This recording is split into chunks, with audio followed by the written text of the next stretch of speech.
மற்றும் பாமா சுப்பிரமணியன் நினைவு மருத்துவமனை இணைந்து வழங்கும் கும்பகோணம் மாரத்தான் 2026 கருப்பை வாய் புற்றுநோய்க்கு எதிரான விழிப்புணர்வு மாரத்தான். நாள் 22/2/2026 ஞாயிற்றுக்கிழமை. இடம் Allaman matriculation higher secondary school ground, Kumbakonam. அனைவரும் வருக. அனுமதி இலவசம்.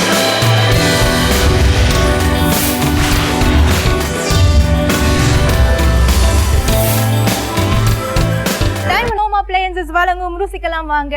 நான் உங்க லிதிஷா. நான் உங்க சுபாஷினி. என்ன ஸ்பெஷல்ன்றத சொல்லுங்க. பார்த்தா தெரியல? சிக்கன் இருக்கு. சிக்கன்ல என்ன ஸ்பெஷல்? இப்போ எல்லாரும் சிக்கன்ல வந்து சூப்பரான ஒரு முகல் வெள்ளை பிரியாணி ஒன்று பண்ண போறோம். நான் இன்னைக்கு வந்து கொஞ்சம் ஹெல்த்தியா சிக்கன் சாலட் செய்றேன். ஹெல்த்தியா சிக்கன் சாலட்? ஹெல்த்தியா சிக்கன் சாலட். வெஜ் சாலட்லாம் இல்லங்க, சிக்கன் சாலடா. பாத்துக்கோங்க.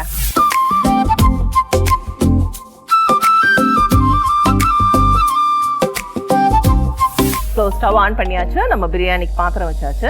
எண்ணெய் எடுத்துக்கூடா. இப்போ பிரியாணி ரைஸ்ன்னு பார்த்தா நான் ஒரு 200 கிராம்ஸ் ரைஸ் எடுத்திருக்கேன். ஒரு 25 ml எண்ணெய் நல்லா சூடான உடனே நம்ம பிரியாணிக்கு வேண்டிய பட்டை சாமான். ஸோ இந்த 200 கிராம் ரைஸ்க்கு நான் பார்த்தா ஒரு 3 ஏலக்காய், ஒரு அன்னாச்சி பூ, ஒரு 4-5 கிராம்பு. நம்ம பட்டை பார்த்தோம்னா ஒரு ரொம்ப கொஞ்சம் போர்ஷன் தான் செய்யறோம். சரியா? நீயும் நானும் ஒரு ஓரமா உட்காந்து ரவுண்டு கட்டி சாப்பிட்ற அளவு தான் இருக்கும் இந்த போர்ஷன். ஓகேவா? அடுத்து வெங்காயம் எடுடா. அதனால ஒரு கைப்பிடி அளவு வெங்காயம். ஒரு கைப்பிடினா அந்த 2 கைப்பிடி போட்டாங்கங்க. ஒரு கைப்பிடின்ட்டு இல்லடா, நான் சொல்றது வந்து ஒரு கைப்பிடி. ஒரு பெரிய வெங்காயம் கட் பண்ணா நல்லா நம்ம கையில ஃபுல்லா எடுக்கலாம். நான் சும்மா இப்ப கொஞ்சம் தான் எடுத்தேன். வெங்காயம் நல்லா வதங்கணும்னா நம்ம என்ன போடுவோம்? உப்பு. கரெக்ட். அம்மையா நல்லா ஏன்னா கேரமலைஸ் ஆகும் அந்த வெங்காயம். அப்பதான். ஆமா, கேரமலைஸ் ஆகாதுடா. வெங்காயத்துல இருக்க தண்ணி, வாட்டர் கண்டென்ட் இருக்குல்ல, ஆமா. சோ அத உடனே இது உப்பு போயிட்டு வேகமா அப்சர்வ் பண்ண ஆரம்பிச்சிடும். அதனால வெங்காயம் நமக்கு ஸ்பீடா வதங்கி கொடுத்துரும். சரியா? சுகர் போட்டாதான் கேரமலைஸ் ஆகும் உனக்கு. அடுத்து என்னடா போடுவேன் அம்மா பிரியாணிக்கு? டக்குன்னு சொல்லுங்க. தக்காளியா இல்ல புதினா இலையா, கொத்தமல்லியா, பச்சை மிளகாடுடா. இது வந்து நல்லா வதங்கிடுச்சு நமக்கு. இப்ப பார்த்தோம்னா இந்த முகல் பிரியாணின்னு சொல்லும் போது வெள்ளை புலாவ் காரம்னு சொன்னோம்னா அதுக்கு இதுதான் வரும் உங்களுக்கு. பச்சை மிளகாவோட காரம் தான். ரொம்ப ஹெவியா காட்டா இருக்காது பிரியாணி, ரொம்ப மைல்டா இருக்கும் டேஸ்ட். இதுக்கு ஒரு 4-5 பச்சை மிளகாய். பச்சை மிளகாய் நல்லா வதங்கின பிறகு கூடவே இஞ்சி பூண்டு விழுது. அது இஞ்சி பூண்டு பேஸ்ட். விழுது இல்ல, தமிழ்ல விழுது. ஏமா லாஜிக்ல ரொம்ப இங்கிலீஷ்ல வச்சு இப்படிலாம் யோசிச்சீங்கன்னா அப்படிதான் இருக்கு.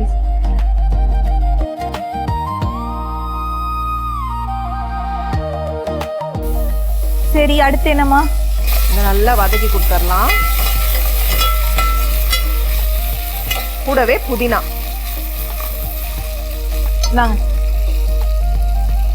ரெண்டுத்துல எதுன்னு தெரியல, ரெண்டுமே எடுத்துக்கோங்க. ரெண்டுமே பச்சை கலர்ல இருக்கு.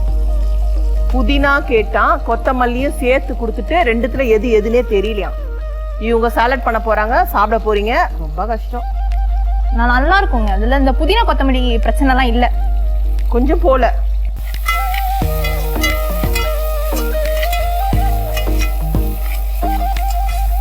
மல்லி போடலாமா?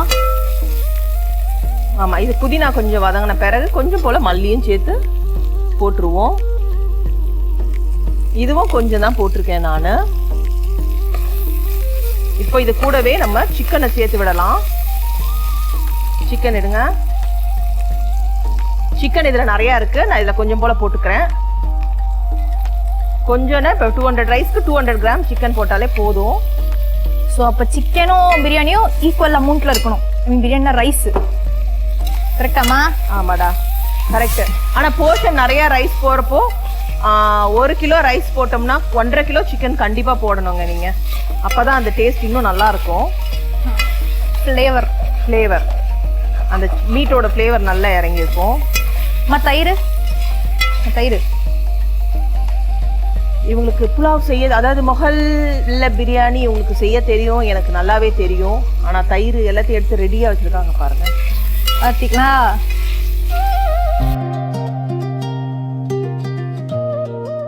அதாவது நல்லா 2 ஸ்பூன், பெரிய ஸ்பூனா இருந்தா 2 ஸ்பூன் தயிர் போடுங்க.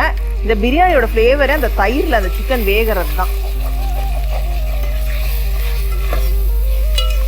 உப்பு எடுத்துக்கூடா இன்னும் கொஞ்சம். நான்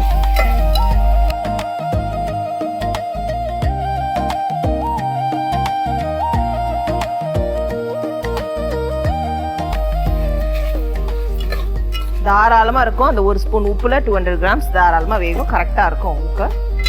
அரிசி போட்டுடலாமா? என்ன போடலாம்? அரிசி. அரிசி இப்ப போடக்கூடாது. இப்போ வந்து கொஞ்சம் போல தக்காளி. தக்காளி போட்ட ரெட் கலர்ல ஆயிடாது? இல்ல, பார்க்க கொஞ்சம் அழகா இருக்கும். இது வந்து ஆப்ஷனல் தான் தக்காளிங்கிறது. எனக்கு வந்து அந்த கலர் வந்து அங்கங்க வெள்ளையில வந்து ரெட் வருமா, அழகா இருக்கும் பார்க்கும்போது அந்த பிரியாணில. இப்ப அந்த ரெட் வரலன்னா நம்ம தான் கேட்கணும். ஓகே, என்ன கேட்பாங்க? ஏன் வரலன்னு கேட்பாங்க. அதுக்கு தான் நான் இதை வதங்க விட மாட்டேன்.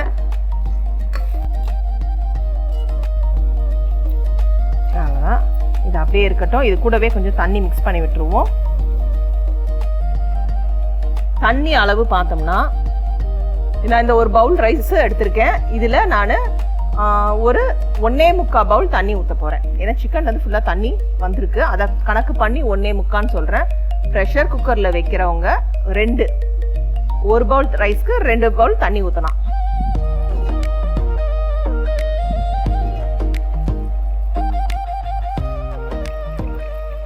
இப்போ இதுக்கு தண்ணி விட்டாச்சு, உப்பு போட்டாச்சு.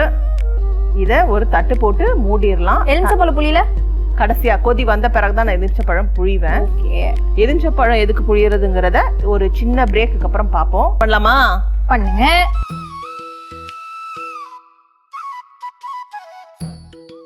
இப்போ வந்து நல்லா கொதிச்சு வருது.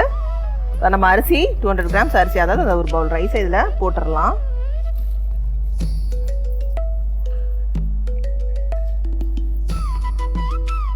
ஸோ தண்ணி திட்டமா இருக்கு உங்களுக்கு. அது அரிசி நல்லா கொதிச்சு வரும்போது போடுவோம். இதுல ஒரு சின்னதா வந்து கொஞ்சம் போல லெமன் ஜூஸ் ஆட் பண்ணுவோம். லெமன் எதுக்கு ஆட் பண்றோம் உங்களுக்கு தெரியுமா பிரியாணில? எதுக்கு? புளிக்கிறதுக்கு. புளிப்பு ஒரு ஃப்ளேவர் தான். வேறடா, ரைஸோட ஸ்டிக்னஸை, அந்த ஸ்டிக்கி ஸ்டார்ச்சை வந்து எடுத்துரும் கொஞ்சம் லெமன். இது எனக்கு தெரியாது. நான் லெமன் என்ன ஃப்ளேவருக்கு தான் போடுவாங்கன்னு நினைச்சிட்டு இருக்கேன். இல்ல, ஃப்ளேவர் வித் அந்த ஸ்டார்ச்சையும் உனக்கு எடுத்து கொடுத்துரும். அரிசி ஒண்ணுக்குள்ள ஒண்ணு ஒட்டாம வரும்.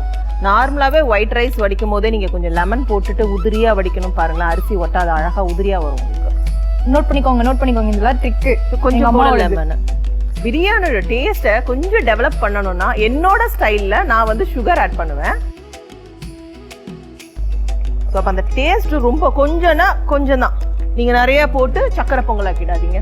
மை காட், ரோஸ்ட்டுங்க உங்களெல்லாம். ஆமாடா, எல்லாத்துக்கும் ஒரு அளவு இருக்குல்ல. அளவுக்கு அதிகமா போட்டுட்டா அது வந்து சக்கரை பொங்கல் ஆயிடும்டா. க்ளோஸ் பண்ண போறோம். சரி, இப்போ இதை மூடியாச்சு. இதை ஒரு 20 நிமிஷத்துக்கு கண்டுக்கவே வேண்டாம். இந்த பிரியாணியை நம்ம லோ ஃப்ளேம் வச்சுட்டு நம்ம வேலையை நம்ம பார்க்க ஆரம்பிச்சிடலாம். கரெக்டா 20 மினிட்ஸ். ஓகே, நீங்க வேக வைங்க, அது வெந்துட்டே இருக்கட்டும். அதே ஒரு பதவி மாத்திடலாமா? ஆமால, நீயும் சமைக்கணும். நானும் சாலட் சாப்பிடணும், எனக்கும் ஆசையா இருக்கு. பண்ண பாப்பா கிடம் கொடுத்துடலாமா? சரி, அப்படியே இந்த பிரியாணி ரெடி ஆகிட்டே இருக்கட்டும். அதுக்குள்ள நான் இந்த சிக்கன் சாலட் எப்படி பண்ணுன்றது சொல்லிடுறேன். செய்யலாமா? செஞ்சிடலாம். சரி, ஃபர்ஸ்ட் பவுல் எடுத்தாச்சு. இந்த பவுல்ல ஃபர்ஸ்ட் சிக்கன் போட்டுடலாம். சிக்கன் போட்டுக்கலாம். ஸோ இப்போ ஒரு 100 கிராம் போன்லெஸ் சிக்கன் எடுத்துட்டேன். அந்த 100 கிராம் போன்லெஸ் சிக்கனுக்கு சீசனிங் பண்ணணும். ஃபர்ஸ்ட் மிளகாய் தூள். ஸோ 100 கிராம் சிக்கனுக்கு ஒரு 1/2 ஸ்பூன் மிளகாத்தூள், 1/2 ஸ்பூன் உப்பு, ஒரு 1/2 ஸ்பூன் மிளகுத்தூள் போட்டு இதை மிக்ஸ் பண்ணிக்கோங்க. அவ்வளோதான். இது சிம்பிளான சீசனிங் தான் சிக்கனுக்கு. ரொம்பலாம் இல்லை, ஃப்ளேவர்லாம் ஈஸியா இருக்குமா? ரொம்ப ஈஸி. அவ்வளோதான். இது ஒரு 5 மினிட்ஸ் ஓரமா வச்சுட்டு அதுக்குள்ள நம்ம இதை எப்படி ஃப்ரை பண்ணி அடுத்த ப்ரொசீஜர் எப்படின்னு பார்க்கலாம். அப்புறம் கொஞ்சோண்டு ஆயில். இது வந்து இந்த டயட் கான்சியஸா இருக்கவங்களுக்காக செய்யறது, அதனால ரொம்ப கொஞ்சம் தான் ஊத்துவேன்.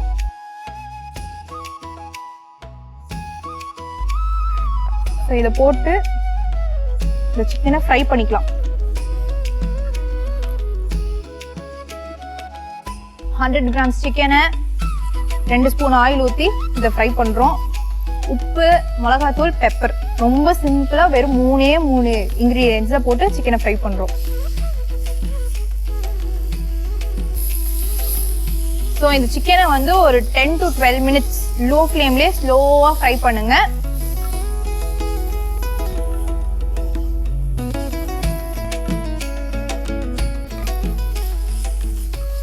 பாப்பா இதை ஓபன் பண்ண சீக்கிரம். அம்மா இதை ஓபன் பண்ணுமா. பிரியாணி வெந்திருக்கும்னு நினைக்கிறேன். எட்டி பாரு. வாவ், சூப்பரா இருக்கு கைஸ். எப்படி இருக்கு? அம்மா செம்மையா இருக்குமா. சரி ஓகே. இப்போ வந்து இதுல நீ அதையும் பார்த்துட்டே இரு. அம்மா இதுல கொஞ்சம் போல நெய் விட்டுறேன். எப்பவுமே யூஸ்வலா பிரியாணில அடி மேலோட்டமா அம்மா நெய் என்கிட்டே கொடுத்தீங்கன்னா நானே விடுவேன்ல. நீ அந்த கையில வேற கரண்டி வச்சிருக்கியா? அதெல்லாம் மல்டி டாஸ்கிங். நெய் போட்டாச்சு. அதாவது ஒரு 2 ஸ்பூன் நெய் போட்டிருக்கேங்க நான். போட்டுட்டு இது மேல கொத்தமல்லியை தூவிட்டு,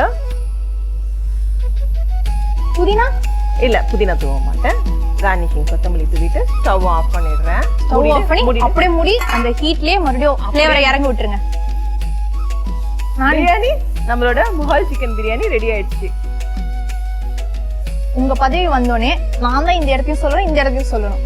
நீங்க செஞ்சதா இருந்தாலும் நான் தான் செஞ்சேன்னு ஆயிடுச்சு. ஓகே, நீதான் செஞ்சியா? ஆமா, இதையும் நான் தான் செஞ்சேன். இந்த இடத்துக்கு வந்து இந்த ஸ்டவ்ல எது இருந்தாலும் அது நான் தான் செஞ்சேன்.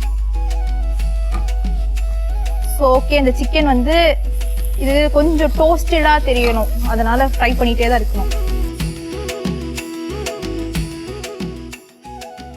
ஸோ ஓகே, நம்ம சிக்கன் வந்து ரெடி ஆயிடுச்சு. ரெடியான சிக்கனை நான் வந்து ஆஃப் பண்ணி இப்போ ஓரமா வச்சுட்டு நம்ம சாலடை எப்படி செய்யலான்றத பாத்துடலாம்.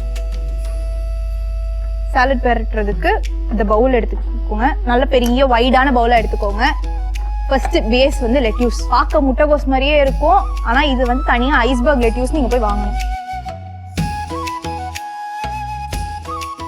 இதை வந்து தாராளமா போட்டுக்கோங்க. அதையும் தாராளமா போடுறோம். இது ஆக்சுவலா நம்ம வந்து ஃபில்லிங்கா நம்மள வச்சுக்கிறதுக்கு தான் நான் வந்து இந்த லெட்யூஸை யூஸ் பண்றது. ஸோ இப்போ அடுத்து நம்ம என்ன போட போறோம்னா வெங்காயம், ஆனியன் வந்து கொஞ்சம் நல்ல நீட்ட வாக்கில் வந்து கட் பண்ணியாச்சு. இப்போ வந்து ஒரு அரை ஆனியன் எடுத்து இதில் போட்டுடலாம்.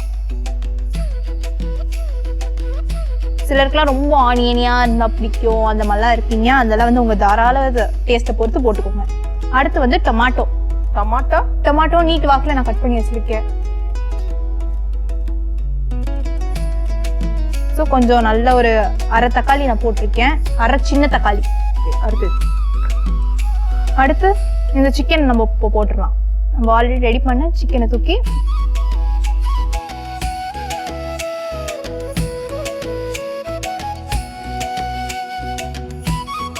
ஸோ இந்த சாலடுக்கு ட்ரெஸ்ஸிங்னு பார்த்தீங்கன்னா ஸோ இந்த தந்தூரி மேயோவை வந்துட்டு நல்ல சாலடில் கொஞ்சம் ஊற்றிடுங்க.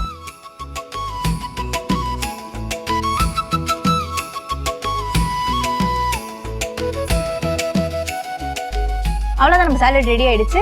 இதை உடனே உங்க இன்ஸ்டாகிராமுக்கு, ஃபேஸ்புக் எல்லாத்துக்கும் போட்டோ எடுத்து ஃபர்ஸ்ட் போஸ்ட் பண்ணிடுங்க. அப்புறமா இதை சாப்பிடணும்.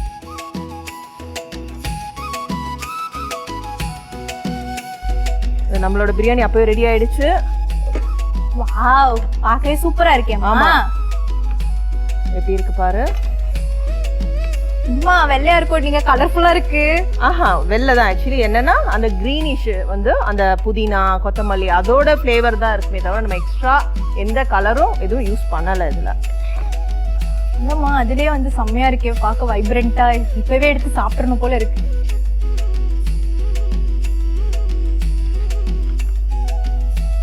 சாப்பாடு மட்டும் எப்பவுமே பார்த்த உடனே நமக்கு எப்படி இருக்கணும் ஃபீல்? ஹாப்பிடைசிங்கா இருக்கு. எப்படி இருக்கணும்? ஹாப்பிடைசிங்கா இருக்கணும். இதை நான் வந்து தமிழ் ஸ்லாங்கோட மிக்ஸ் பண்ணி வேற ஏதோ வார்த்தை சொல்றேன், அப்புறம் அதுக்கு வேற ஒரு கான்ஃபிளிக்ட் எடுத்துருப்பீங்க. சரி ஓகே, நம்மளோட சூப்பரான முகல் வெள்ளை சிக்கன் பிரியாணி ரெடி ஆயிடுச்சு. இதை இங்க வைக்க போறோம்.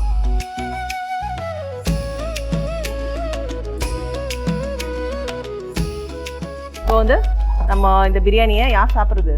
நம்ம தான் சாப்பிடணும். எடுங்க. சாலடு அதுவும் நான் தான் நம்ம தான் சாப்பிடணும். சாப்பிடுறோமா? உன் சாலடை நான் சாப்பிடணும். அவசரம் கொடுக்க பயப்படுறாங்க.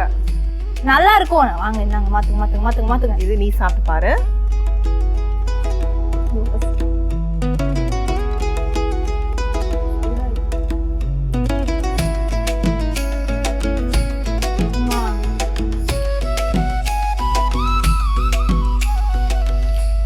எப்படி இருக்கு? நான் அப்படியே சாப்பிட்டுட்டே போயிடுறேன். இதுவும் ரொம்பவே சூப்பரா இருக்கு. ஸோ சாலட் வந்து இந்த இப்போ இருக்க கிட்ஸு, யங் ஜெனரேஷன் இப்போ இந்த மாதிரி தான் ஃபுட் எடுக்கிறாங்க. ஸோ ரொம்பவே நல்லா இருக்கு. ஹெல்த் கான்ஷியஸ் டயட்டு இருக்கவங்க இந்த மாதிரி ஃபுட் எடுக்கலாம்.